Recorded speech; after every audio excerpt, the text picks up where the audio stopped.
आशा करता हूं आप सब बहुत अच्छे होंगे। मेरा नाम है सिद्धांत अग्निहोत्री। स्टडी ग्लोस पे आपका बहुत बहुत स्वागत है। दो सेपरेट इंसिडेंट बताऊंगा दोस्तों। एक तो थाईलैंड कंबोडिया का, और दूसरा जापान चाइना का। तो पहले जापान चाइना की बात कर लेते हैं, लेकिन उससे पहले बता दूं कि हमारा प्रॉम्प्ट इंजीनियरिंग का कोर्स अब आखिरी के 3 दिन है। सो परसों द सेल विल एंड। तो डिस्क्रिप्शन और कमेंट बॉक्स में लिंक है, कोर्स को अवेल करें। और एक हमारा ट्रैवलिंग चैनल है, उसका लिंक डिस्क्रिप्शन बॉक्स में दिया है, तो उसको भी आप सब्सक्राइब कर लें। तो भाई, जापान चाइना के बीच में क्या हुआ है, देखो।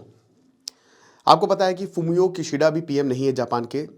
पहली महिला प्रधानमंत्री आई है, सिनाई तकाइची।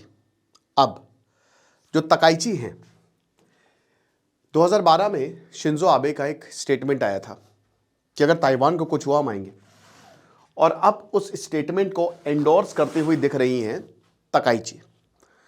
वो ये कह रही हैं कि ताइवान कॉन्टिंजेंसी जापान कॉन्टिंजेंसी है। कॉन्टिंजेंसी मतलब इमरजेंसी। भारत में है ना कॉन्टिंजेंसी फंड ऑफ इंडिया, जब भी कोई इमरजेंसी आएगी तो उस फंड को यूज किया जाएगा जब कोई डिजास्टर है, कुछ भी आता है।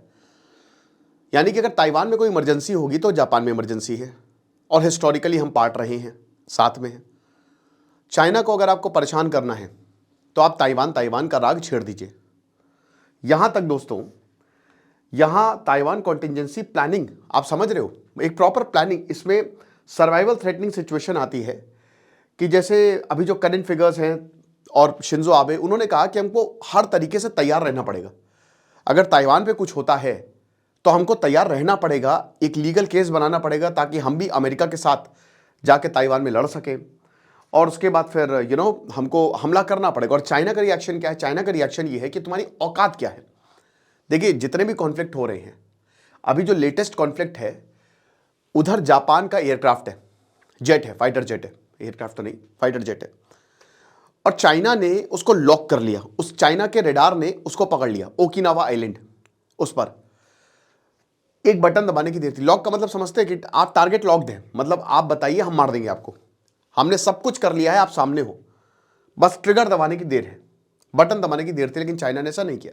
चाइना की औकात भी नहीं है कि वो ऐसा कर दे। ये ओपन चैलेंज है चाइना को, वो कर ही नहीं सकता। 2 साल पहले नैन्सी पेलोसी जो हैं वो ताइवान घूम के आई, ठीक है, कुछ भी नहीं कर पाया, घंटा कुछ उखाड़ पाया चाइना।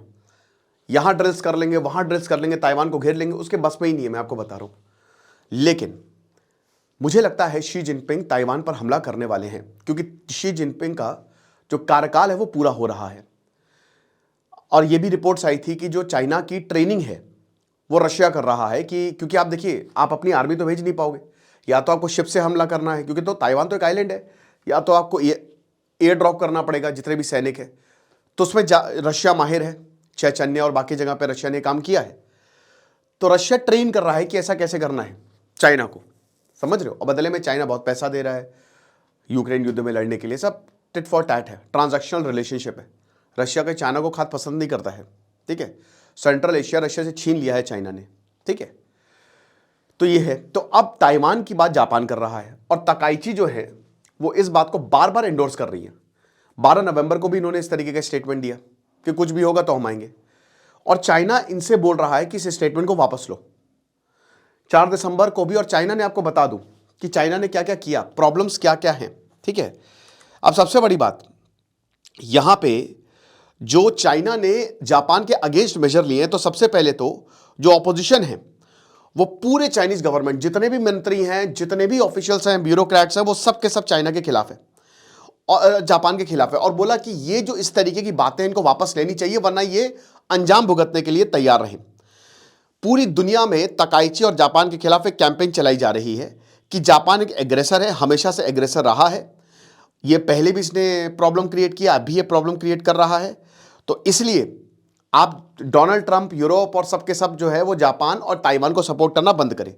इकोनॉमिक पनिशमेंट, चाइना की मूवीज रिलीज नहीं हो रही है, चाइना के जो एक्सपोर्ट जापान की मूवीज चाइना में रिलीज नहीं हो रही है, जापान के जो एक्सपोर्ट्स हैं उन पे कर्ब्स है, जो मतलब बहुत सारी ऐसी चीजें। और इनफैक्ट चाइना के काफी लोग तो बॉयकॉट कर रहे हैं जापान की चीजों को, ठीक है। Then there is limited military action, जो अभी हुआ है वो लिमिटेड मिलिट्री एक्शन के अंडर आता है।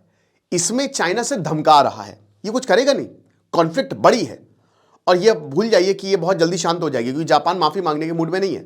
और जापान, मुझे ऐसा लगता है कि जापान कोई बहाना चाहिए, जापान बहाना ढूंढ रहा है। जापान एक महान देश है, एक महान सभ्यता, और जापानी जो है ना वो इतने मतलब मैं बता तो रहा हूं कि टैलेंट से ऊपर है इनका जो दिमाग चलता है ना, जो आप हार्डवर्क और टैलेंट मीट करता है जापान में। पूरी दुनिया जापान, आप देख लीजिए आपके यहाँ कितने सारे प्रोडक्ट है जापान के। और जब इन्होंने मिलिट्री पे ध्यान दिया तो मैंने कई बार बताया कि इन्होंने मिलिट्री में तबाही मचा डाली, सबको हरा दिया, कोई बचा ही नहीं। वर्ल्ड वॉर 2 में अकेला लड़ रहा था, चाइना को तो बहुत मारा। चाइना अभी आया है, 30 साल बस उसका मॉडर्नाइजेशन हुआ है। जापान में पिछले 2000 सालों से मॉडर्नाइजेशन है। 1 साल के अंदर ये न्यूक्लियर, ऐसा न्यूक्लियर बॉम्ब बनाएंगे ना, और ऐसी ऐसी टेक्नोलॉजी बनाएंगे कि चाइना आसपास भी नहीं होगा। जापान के पास अभी इतना मादा है, बट क्योंकि अमेरिका सिक्योरिटी गारंटी कर रहा है। बट अमेरिका ने, डोनाल्ड ट्रंप है, ट्रंप ने बोल दिया कि भाई देखो हम किसी की मदद के लिए नहीं आएंगे, जापान है तो देखिए अपना। हालांकि ऐसा होने वाला नहीं है, क्योंकि ट्रंप अमेरिका नहीं चला रहा है, अमेरिका चला रहा है, ठीक है। तो ये लिमिटेड मिलिट्री एक्शन की लॉक कर लिया, और जापान ने बोला कि ग्रेव एस्केलेशन है। और जापान ने यह भी बोला है कि अभी उनके डिफेंस मिनिस्टर ऑस्ट्रेलिया के काउंटर पार्ट से मिल रहे हैं। अब देखिए डिफेंस मिनिस्टर की मीटिंग ऑस्ट्रेलिया से, शायद क्योंकि ऑस्ट्रेलिया में मतलब न्यूक्लियर, अगर हम बात करें energy group, nuclear supply group, अच्छा खासा यूरेनियम ऑस्ट्रेलिया में मिलता है। हो सकता है वो भी डील हो, क्योंकि हो सकता है जापान जो है सीक्रेटली अपना वेपन बनाए। बट अभी देखते हैं क्या होगा। बट फिलहाल जापान ने यही बोला है कि हम रेजोल्यूटली और कामली, शांत तरीके से हम जो है वो हैंडल करेंगे। हम कोई से ऐसा गुस्सा नहीं दिखाने वाले हैं चाइना के खिलाफ। लेकिन ये बहुत दिक्कत है, जो यहाँ पे जो चाइना सी है ना, ईस्टर्न चाइना, साउथ इधर ईस्ट चाइना सी, ठीक है, वहाँ पे ये सारी चीज़ें जो है हुई हैं। ओके, तो वही है। अब आगे क्या होगा, आगे ये चीज़ें चलती रहेंगी। जब तक जापान अपने स्टेटमेंट वापस नहीं लेता है तब तक चाइना ऐसी छोटी मोटी हरकतें करता रहेगा, और वो करता ही है। बट याद रखिए कि ताइवान को लेकर कुछ बड़ा होने वाला है। ये मैं नहीं कह रहा हूँ, ये बहुत सारे एक्सपर्ट्स कह रहे हैं, और आप देख भी सकते हो कि क्या चल रहा है। फिर उसके बाद अगली न्यूज़ जो आती है वो भैया आ रही है ताइवान से, ये थाईलैंड और कंबोडिया से। अब यहाँ पे बॉर्डर क्लैशेस हो गए। थाईलैंड ने कंबोडिया पर हमला कर दिया है, एयर स्ट्राइक्स कर दी है कंबोडिया के ऊपर।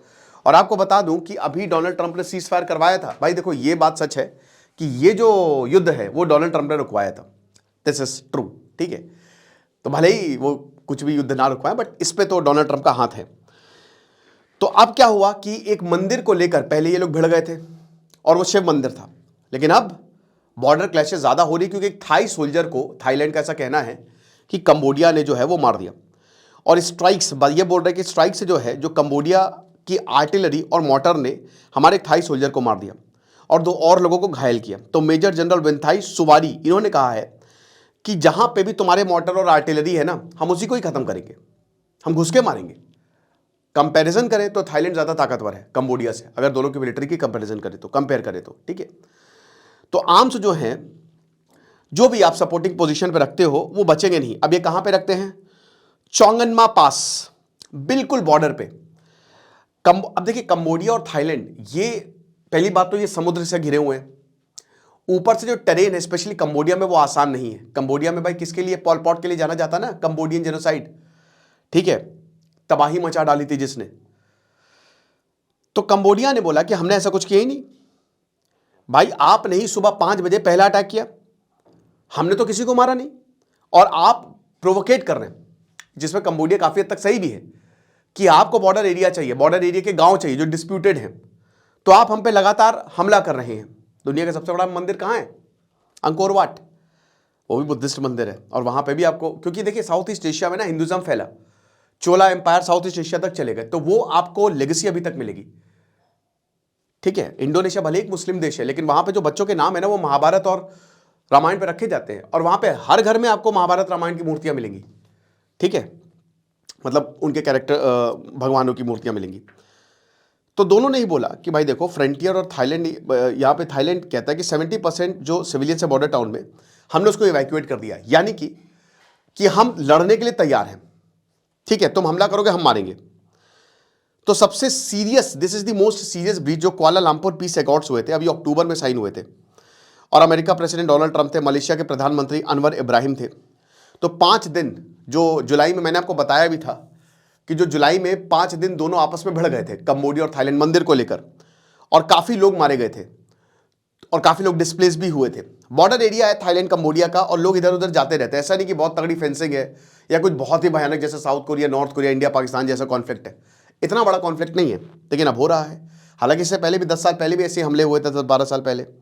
तो टेंशन काफ़ी ज़्यादा है। थाईलैंड ने जो भी डील थी उसको सस्पेंड कर दिया है कि हम ऐसे डील नहीं करेंगे अगर ये होता रहेगा। और कंबोडियन सिविल गवर्नमेंट ने बोला कि भाई देखिए, हमारे लोग मारे गए प्रे चैन विलेज में, आपने हमला किया तो हमारे लोग मारे जा रहे हैं। तो एनालिस्ट का यही कहना है कि जैसे कि सीज फायर तो खाली नाम का था, ये जब तक सॉल्व नहीं होगा डिस्प्यूट तब तक ये ऐसे ही चलता रहेगा। सिंगापुर और बैंकॉक ने यही बोला था कि जो टेरिटोरियल डिस्प्यूट है ये 100-200 साल पुराना है, तो अगर आप इसको सॉल्व करना पड़ेगा, वरना तो ये लड़ाई चलती रहेगी। तो यहाँ पे भी प्रॉब्लम है। तो एक तरीके से साउथ एशिया में दिक्कतें बढ़ती जा रही हैं। वैसे ही पूरी दुनिया 3 वॉर देख चुकी है, 2 वॉर अभी प्रेजेंटली गोइंग ऑन है। इसराइल भी, अभी कतर ने आरोप लगाया कि इसराइल देखो रुक नहीं रहा है, वो मार रहा है, क्या करें। बाकी जो भी होगा, कोई अपडेट आएगी तो हम आपको बताएंगे। प्रॉम्प्ट इंजीनियरिंग का शानदार कोर्स आप अवेल करें। Thank you so much.